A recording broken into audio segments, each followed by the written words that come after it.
Okay. Hello, hello, sir. Hello.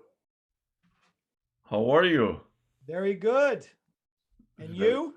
Very good, very good. And you know this handsome guy here with this beautiful t-shirt. I recognize it. Bravo, I'm bravo. only as handsome as the jersey, man. I still wear it to this day. Well, you and me both. Cool, man. I train with it not every day because it would stink to high heavens, but it takes me to the gym every week, man. That's great. That's great. Cool. It's good to see. Irish Yeah. rugby's worldwide. Yes, sir. So we're gonna have simultaneous translation here, Nick. There's a little globe on the bottom side of your screen there, if you're on your laptop, and all you got to do is click English, and I'll be your voice to the folks in Portuguese, and Felix's voice to you in English. All right? Great. Yeah. Félix, só uma coisa, você consegue me atribuir aí, porque eu tô atribuído na minha outra conta, ó. Vou até sair da outra conta. Aí você só precisa me atribuir aí, por favor.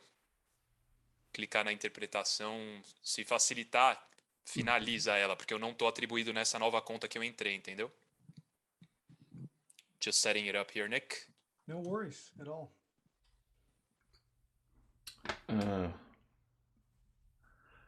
O e-mail é aquele ali, né? Bruno@Oliveira Translate. Isso mesmo. Você deve conseguir me atribuir aí. Já tá ali, ó. Já consigo clicar direto em você. Update. Aí. Foi? Okay.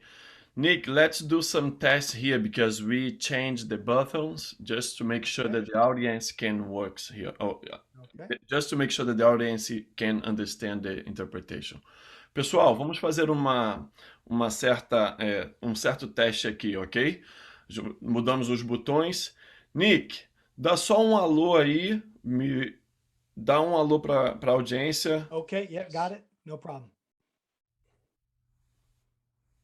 Pessoal, vocês entenderam? O botão está funcionando? Tudo ok? Me dá um joinha aqui no chat.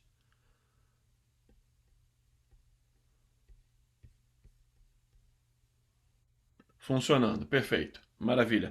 Nick, então, agora a gente inicia, né? Eu falo em português com o nosso público e o Bruno já está fazendo a mágica dele para você, correto? Gotcha. Yep. Maravilha. Eu sempre digo que as pessoas preferem estar nesse tipo de conversa com o Bruno, porque o meu inglês é muito ruim, o Bruno tem um inglês muito bom, então não tem problema de comunicação, né? A gente precisa ter uma comunicação clara sempre. Nick, é um prazer ter você por aqui. Muito obrigado pela sua presença. Eu começo fazendo uma pequena bio do seu currículo, né? Mostrando sua bio para o público. E aí a gente começa o nosso ping-pong, ok? Perfect. Maravilha, pessoal. Mais uma vez, boa tarde a todos vocês. É um prazer muito grande ter todos aqui. Nick Winkelman é o chefe de desempenho atlético e ciência da Irish Rugby Football Union. Sua função principal é supervisionar a entrega e o desenvolvimento da força e do condicionamento e da ciência do esporte em todas as equipes nacionais, masculinas, femininas e das áreas provinciais. Antes de trabalhar para Irish Rugby, Nick foi o diretor de sistemas de educação e treinamento da Exos. Como diretor de educação da Exos, Nick supervisionou o desenvolvimento e execução de todas as iniciativas educacionais internas e externas como treinador de desempenho, e Nick também supervisionou o componente de velocidade e avaliação do programa de desenvolvimento do Combine Exos da NFL, e apoiou muitos atletas da NFL, da MLB, da NBA, organizações esportivas nacionais e militares. Nick completou seu PhD pela Rock Mountain University com Health Professions, com uma dissertação focada no aprendizado de habilidades motoras e corrida. Nick é um palestrante reconhecido e consultor em desempenho humano e ciência do coaching, e tem vários capítulos de livros e artigos revisados por pares, com foco na interseção entre a linguagem do coach e o aprendizado no atleta. Nick, é um prazer enorme ter você aqui conosco e ter você como um palestrante em nosso Congresso Internacional Perform Better Brasil CONNECT.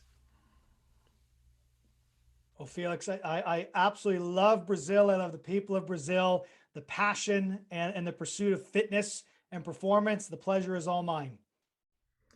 Excelente saber isso, Nick. O Brasil também com certeza já é um grande fã seu, né, de tudo que você tem feito pela indústria do fitness.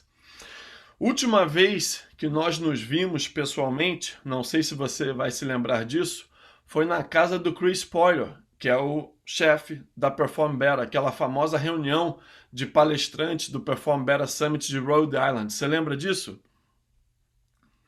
Yes, it's been too long. Foi Way too long.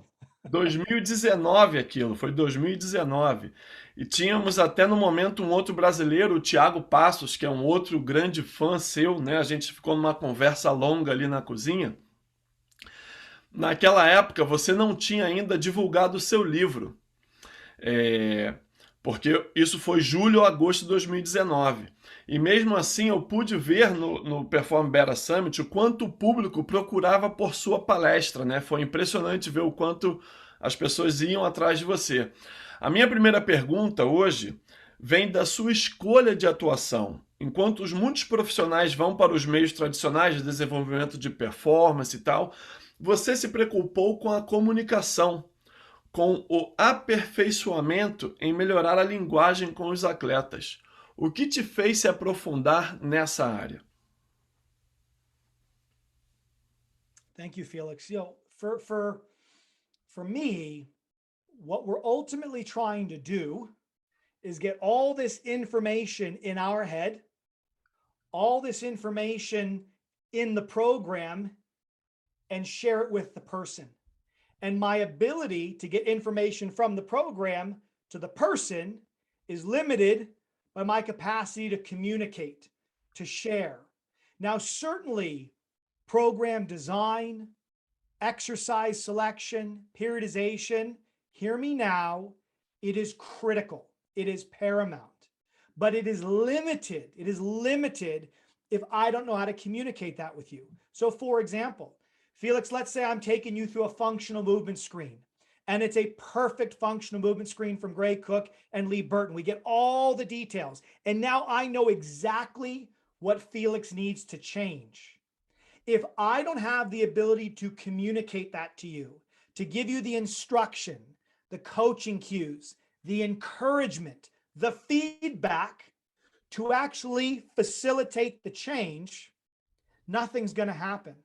And so for me, very early in my career, by chance or choice, I do not know, I identified that everything I had been learning was around knowing what to do, what exercises, what drills, but very little had been committed to knowing how to do it, how to communicate, how to connect.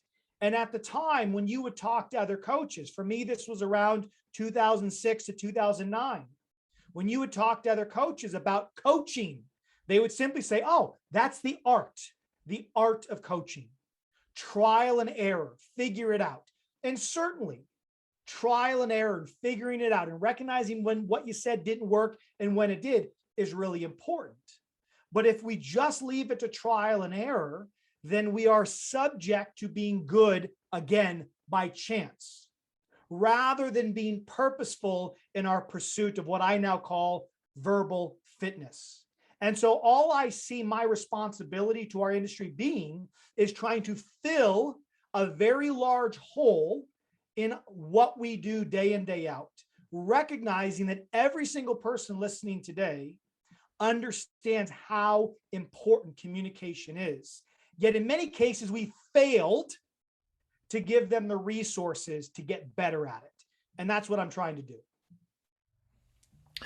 E eu posso dizer que você está fazendo isso muito bem, né? Porque você escreveu um livro que já é considerado best-seller, né? Já pode ser considerado um best-seller porque tem muitas pessoas procurando por esse livro. Não temos como não abordar sobre o livro, né? Eu fui até um dos primeiros a comprar na fase de pré-lançamento, né? Que teve aqui nos Estados Unidos. Consegui adquirir antes, fiquei ali na lista de espera, fiquei ali ansiosamente aguardando chegar, né? Nos correios. Inclusive nessa época eu te mandei uma mensagem inbox no Instagram, porque realmente era muito bom e não consegui ainda finalizar o livro, tem que ser sincero, mas as ilustrações que você usa aqui, o jeito que você conseguiu passar essa mensagem, não tem como não absorver a informação, porque é muito bem ilustrado, né? É um livro que realmente é diferenciado pelas ilustrações que você conseguiu colocar aqui, as demonstrações. Olha, é impressionante, é muito bom mesmo. E eu vi que o livro ele tem três divisões, vamos dizer assim, né, para ser um pouco mais reduzida essa conversa. A parte um você fala sobre aprendizado, a parte 2 você fala sobre coach e a parte 3 você fala sobre kill, sobre dicas. Você poderia desenvolver um pouquinho sobre cada parte do livro? Yeah, absolutely, Felix. Thank you so much for the opportunity to do so. You know, the book is written almost like a fictional book in that I wanted it to feel like you're on a journey and like you're following the science, you're following the practice as it evolved in me. Because what people have to remember is over a decade ago, I knew none of this. I was like any other coach trying to figure out how to be a better communicator. And so each part of the book represents a critical aspect of my journey. Part one was learning about the science of how we learn, how memory, how we remember things, how we pay attention influences how we remember things. And then it gets into, oh, well, how do we influence memory, attention, and learning? Through what we say, through our coaching cues, through the language I offer to you when you are trying to learn to move. How can we do that better? And then finally, learning how to, once I have the principles, well, how do I mechanize them? How do I download the principles of effective communication into my mind as you might download an app onto your phone so that I embody those principles, so that I can effectively teach and communicate without even having to think? And that's where part three is. How do we develop the habit of cueing and become an elite communicator? And so those are the three sections. And so what I tell individuals is, for those that really want the science written in an accessible manner, we talk about learning, memory, and attention. Ultimately, what you pay attention to dictates what you remember. And my ability to demonstrate what I remember is what we call learning. That simple. Three ingredients. Part two, then, it gets into this idea around how language is used to teach people. And the main model, the main framework you'll learn about, and I'll certainly talk about this during my presentation for Perform Better later on, is what I refer to as the coaching communication loop. Your ability to know what to say before, during, and after. Before, during, and after a person moves. It gives you a blueprint to look at the communication skills, the communication behaviors around teaching movement. Once you understand those, then you're ready to get into the exciting part, to get into the kitchen and start to create and curate effective coaching language. And ultimately what the book focuses on, and much of the imagery, Felix, as you showed, is dedicated to this, is the all-important ingredient of the coaching cue.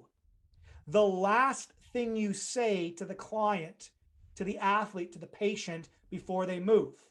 Ultimately, the words I offer in a coaching cue, like push the ground away, or snap the bar, or gradually rise like a jet taking off, this acts as the address in the GPS, as the conductor in front of the orchestra to guide the way the athlete organizes their movement.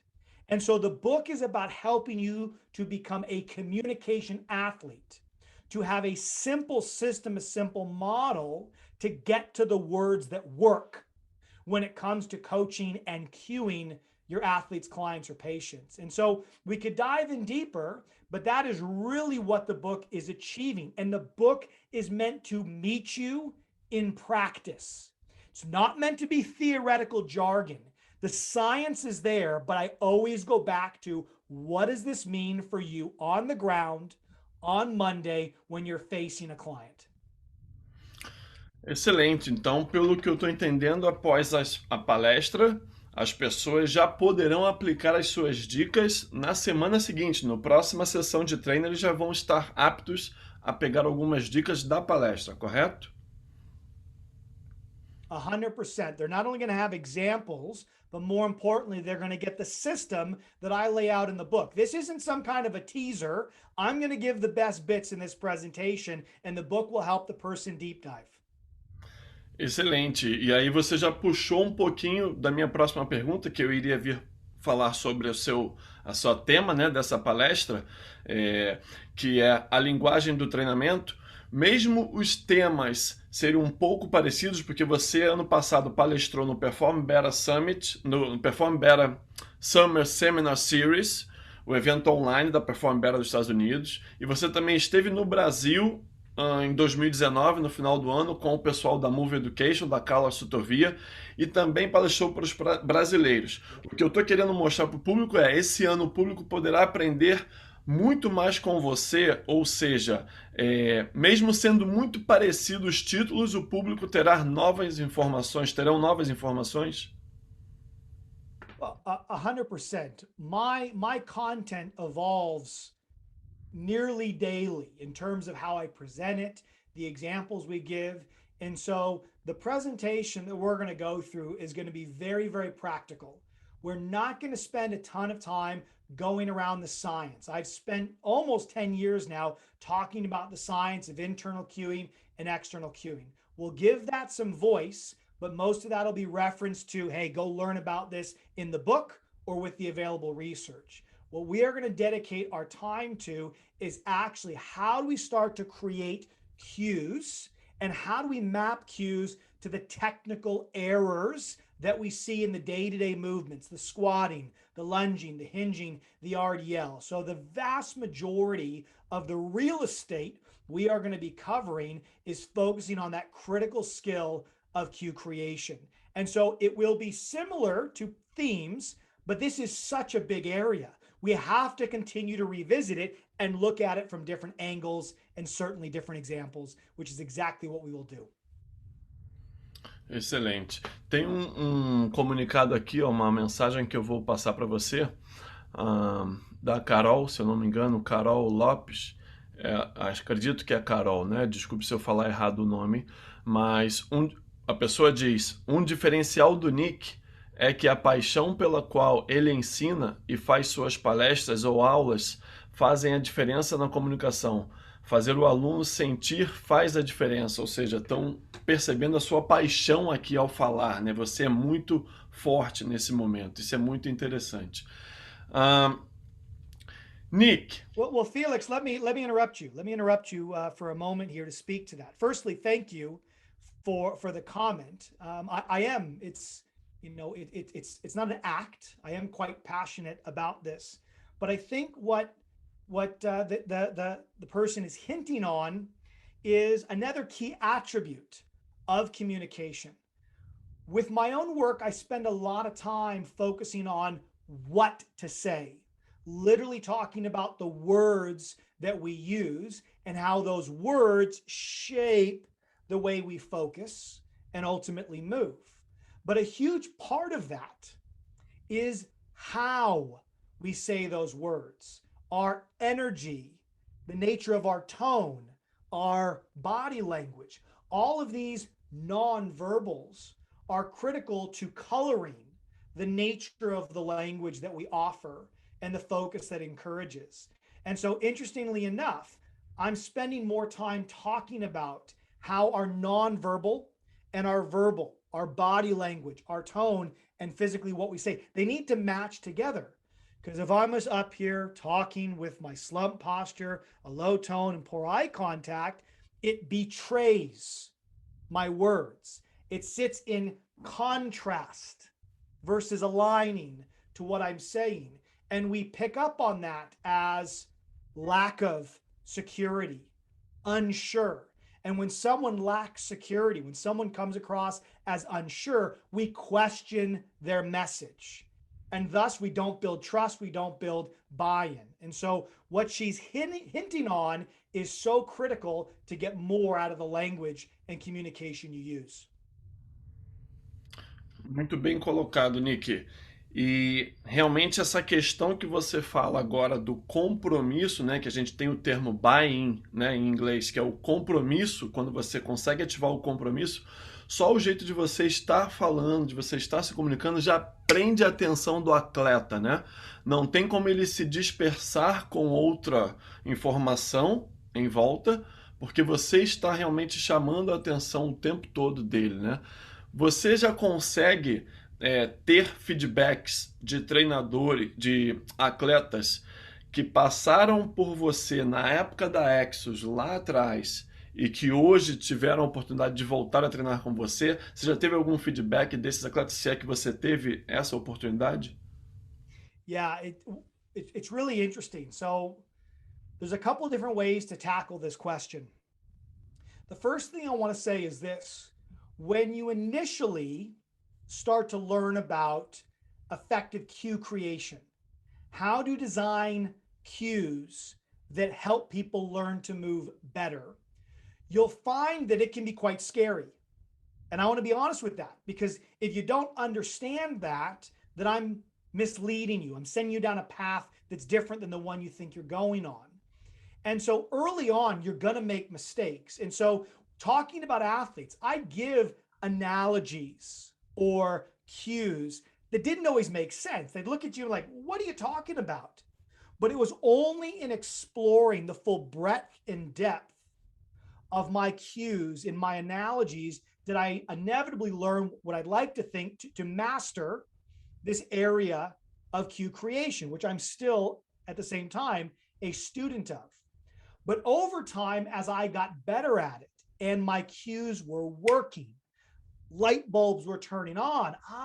A lot of ahas, open eyes, smiles. I get it now. The amount of times an athlete would say, I've been struggling with that for years. Now I get it. That started to happen day in, day out, to the point where I would actually start to hear athletes utilizing my coaching cues as they rehearsed in their mind before they performed, for example, a vertical jump, a broad jump, or the famous 40-yard sprint at the NFL Combine. And I think it highlights a critical point, and I hope everyone's listening right now. Your coaching language becomes their inner thoughts. Your coaching language becomes quite literally the way they think and operate when it comes to movement. And this is a critical responsibility. And so you asked Felix, what happened over time? I got to the point where my analogies, whereby I use a visual story to help a person learn a movement. For example, if I need them to gradually rise as they're sprinting, I say gradually rise like a jet taking off. Or if they're flexing their back when they're trying to do a hip hinge, I say, hey, imagine you have groceries in your hand and you are bumping the car door closed. Bump the car door. These mini stories started to stick. They worked. The athletes felt and saw their movement get better immediately. And so I'd have athletes over the years, and for whatever reason, they would turn these analogies into little rhymes and little rap songs, right? They bring them with them to the combine. And I think every person listening right now can think of hopefully multiple examples when they came across an effective cue. It immediately worked. And they heard the athlete, client, or patient say it themselves again and again and again in future sessions. What I am offering, Felix, is the ability to do that all the time, to understand the anatomy of the words that work. Entendido, Nick. E você acredita que o profissional ele deveria experimentar diferentes tipos de dicas, se aquelas que você, por exemplo, recomenda no livro não funcione, ele deveria criar outras dicas para tentar fazer a analogia necessária para que o atleta entenda o comando? 100% yes. And again, it's a beautiful question, but there's so many different ways we could go about answering it. So let's just give a couple different ways to think about it, real practical recommendations. The first one is, and we'll cover this in the presentation, that's this idea of the kind of cue, right? Internal cues versus external cues. Internal cues is where you ask them to think about their body. So flex this joint, squeeze this muscle, tighten this segment. Whereas external cues are around the outcome of the movement. So in a vertical jump, push the ground away. In a sprint, explode off the line. In an Olympic lift, snap under the bar or snap the bar to the ceiling. Where all of my language is external, it's orienting them to the physical environment. When we look at these two forms of language, ultimately both are going to matter, but they matter for different reasons. If I'm working here with Felix on an Olympic lift for the very first time, I'm going to want to explain to him the body positions he's going to get into. I'll talk about where the feet need to go, where the hips need to go, where the upper body goes, so on and so forth. And for that, I use internal language. And in the model we talked about earlier, I refer to that as movement descriptions. So you have to be able to describe what the client's going to do. And that's where that internal language is critically important. But when it comes to actually cueing the movement, that's where I need to have external cues, where I help them orient around the environment they're moving in. I mean, think about it. When you're driving a car, you're doing a lot of things, but what are you focused on? You're focused on one thing. That's the road in front of you. So that's what the external cue is. It's the road in front of them. It's the outcome that they're trying to achieve. Now, to the question, Felix, there are many different ways to phrase things. Let's take, for example, a sprint. So imagine, for everyone listening, you're in a 4-point or a 3-point stance on the field or on the track. I'm going to give you 4 different possible cues. And just in your mind, think about how the cues feel in your body, right? So cue number 1, think about rapidly extending your hips. We know that sprinting needs hip extension, so focus on rapidly extending your hips. That's an internal cue. Versus focus on explosively pushing the ground away or exploding out of the blocks, right? Referencing the blocks, that's the environment, that's external. And then here's the third one. Imagine there's a rattlesnake 1 foot behind you about to strike your calf. Beat the bite. Beat the bite. That's an analogy. That's far more visual. So that's 3 different cues, 3 cues. We could come up with many, many more. But the key point is we want to know which category of cue, internal, external, analogy. And then once we identify the category, how can we create more of them? And that's a key thing. That's actually, Felix, the central focus of the presentation I'm going to do for you guys. Sensacional, sensacional. Principalmente por essa divisão das 3 categorias, né? Da dica interna, dica externa e da analogia. A analogia funciona muito bem porque a pessoa não precisa pensar no corpo, ela só imagina a situação e faz o movimento, até porque muitos alunos, atletas, às vezes não sabem a anatomia do corpo humano, então é muito mais fácil usar as analogias. Excelente, sensacional, Nick. Tem um rapaz aqui que eu acho que é o Thiago Magalhães, da Move Education. Posso estar errado, mas eu acredito que seja o Thiago Magalhães, da Move Education. E ele está dizendo aqui, mesmo se o Nick ministrar o mesmo tema 20 vezes, vale cada minuto para assistir. Ele é fora da curva. Sempre há como aprender muito. Recomendo completamente. O Thiago trabalha com a Carla Sutovia, né, na Move Education, então vocês estavam juntos, se for o Thiago que eu estou pensando, vocês estavam juntos lá no Brasil há algum tempo atrás. Sensacional. Nick, agradeço demais a oportunidade de poder ter você conosco, mais uma vez repito isso, reforço, porque eu sei o quanto você tem de qualidade para levar para o Brasil. Agradeço demais a oportunidade da nossa empresa estar podendo traduzir o seu livro, né? A gente vai fazer um pré-lançamento dentro do evento, então as pessoas que tiverem interesse vão poder adquirir com um certo desconto no evento e não vejo a hora de poder, né, estar presente, né, seja aqui, seja no Brasil, mas estar presente em algum curso com você. A gente sempre faz duas coisas aqui para finalizar. Uma, eu vou deixar você entregar uma última mensagem. Ah, aqui, eu tenho uma mensagem aqui, desculpe, Nick. Ah, a menina respondeu: obrigada por ler meu comentário. Sim, Carol, personal de Curitiba. Este é o ponto que eu participei de algumas palestras do Nick em Curitiba, pelo Summit. Foi sensacional sentir essa paixão. E no dia seguinte, ao passar para o meu aluno, atleta, essa sensação corporal de alcançar a excelência dos movimentos, verbalizar as sensações, traz mais ferramentas. Então foi a mais pura verdade. Ela aqui está agradecendo e realmente confirmou tudo que você passou a dica. No dia seguinte, ela aplicou e funcionou muito bem. Nick, deixo você aqui para passar a última mensagem para o público e a gente sempre bate uma foto aqui para deixar no Instagram. Então vou ajeitar meu cabelo aqui para que a gente bata uma foto bem bacana. 3, 2, ó o Bruno aí. Nick, deixa a sua última mensagem aqui, pessoal. Não vão embora porque eu tenho um recado para passar para vocês. Nick, o microfone é seu.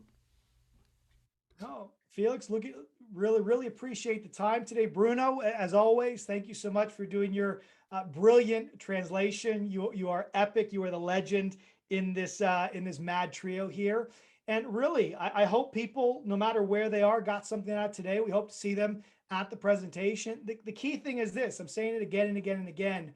We have to pursue elevating how we coach to the same level as what we coach. And ultimately, in pursuing those ends, we're serving really why we signed up for this industry in the first place, and that's to get others better. So thank you all so much for your time. Sensacional, Nick. Muito obrigado e nos veremos em alguns dias no palco virtual do Perform Better Brasil Connect. Nick, muito obrigado pelo seu tempo. Bruno, muito obrigado pelo seu tempo, sensacional. E obrigado a todos aqui que estiveram participando. E eu tenho um recado final para vocês, ok? Nick, Thanks. I'll jump off. obrigado. Salud. See ya.